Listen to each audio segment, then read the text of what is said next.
এর আগে সেন্ট্রাল অ্যাভিনিউয়ের ঘটনা ঘটেছে, দমদম এবং রিজেন্ট পার্ক, তারপরে কিন্তু একের পর এক ঘটনা ঘটতেই চলেছে। সেই মহিলার স্বামী কি জানিয়েছেন শোনাবো আপনাদের। আমরা সাংঘাতিক, চতুর্দিকে যা ঘটনা ঘটছে এবং কালকে আমার নিজের পরিবারে যা ঘটনা ঘটেছে, আমি আতঙ্কিত, শহরে থাকাটা নিয়েই আতঙ্কিত। নতুন সিসিটিভি ফুটেজ সামনে এসেছে ঢাকুরিয়া কাণ্ডে, তবুও একজনকেও পুলিশ এখন পর্যন্ত গ্রেফতার করতে পারেনি। অভিযোগ উঠেছে 3 জন বাইক আরোহী দুষ্কৃতীর বিরুদ্ধে, যারা পথচারী মহিলাকে একেবারে রাস্তায় দাঁড় করিয়ে হুমকি দিয়ে হার ছিনতাই করে নিয়ে পালায়। তারপর এই সিসিটিভি ফুটেজ সামনে এসেছে, যেখানে আর্তচিৎকার করতে শোনা যাচ্ছে সেই মহিলাকে। ভদ্রমহিলা ঠিক কি অভিযোগ করছেন শোনাবো। হ্যাঁ, চিৎকারটা আমি করেছিলাম, খুবই স্ট্রেসের মধ্যে রয়েছি এবং ওরাও কিছু একটা আওয়াজ, ধমকানোর আওয়াজ এরকম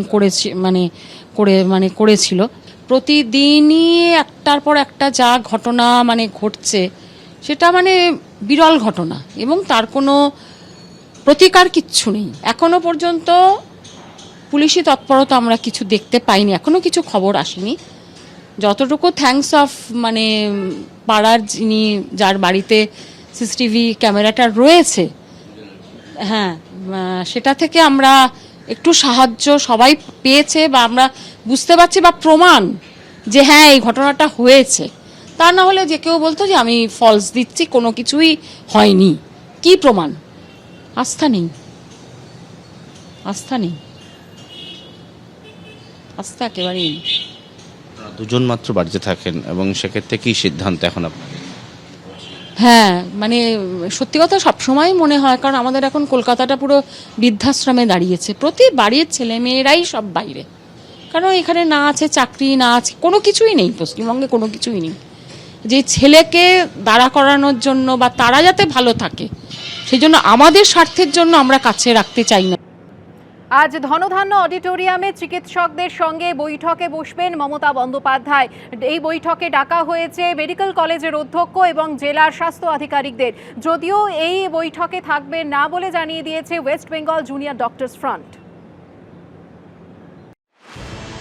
অভয়াকাণ্ডের প্রায় 6 মাস পর সোমবার চিকিৎসকদের সঙ্গে সরাসরি বৈঠকে বসছেন মুখ্যমন্ত্রী মমতা বন্দ্যোপাধ্যায়। ধনধান্য প্রেক্ষাগৃহে এই বৈঠকের আয়োজন করছে স্বাস্থ্য দপ্তরের গ্রিভান্স রিড্রেসাল সেল। সেই বৈঠকেই উপস্থিত থাকবেন মুখ্যমন্ত্রী মমতা বন্দ্যোপাধ্যায়। বৈঠকে ডাকা হয়েছে সরকারি ও বেসরকারি হাসপাতালের অধ্যক্ষ এবং জেলা স্বাস্থ্য আধিকারিকদের। ডাকা হয়েছে মেডিকেল পড়ুয়া, অধ্যাপক, রেসিডেন্ট ডক্টরস ও মেডিকেল অফিসারদেরকেও। এরই মধ্যে সার্ভিস ডক্টরস ফোরামের তরফে মুখ্যমন্ত্রীকে চিঠি দিয়ে বলা হয়েছে, আমরা লক্ষ্য করেছি এই সভায় আমাদের মতো দায়িত্বশীল এবং স্বাস্থ্য সমস্যা নিয়ে লাগাতার কাজ করা সংগঠনের প্রতিনিধিবৃন্দদের ডাকা হয়নি। এর পাশাপাশি অভয়ার ন্যায় বিচার সহ মোট 11 দফা দাবিও মুখ্যমন্ত্রীর কাছে জানিয়েছেন তারা।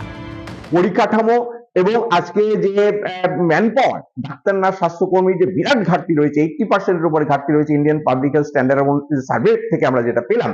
আজকে এই যে 80% উপরে হচ্ছে সুইপারের পোস্ট ফাঁকা, ডিডি এর পোস্ট ফাঁকা রয়েছে। তাহলে সেইগুলো আজকে সমাধান করা হোক বা সেইগুলো পূরণ করা হোক। আমরা সেই সাজেশন পাঠিয়েছি মাননীয় মুখ্যমন্ত্রীকে।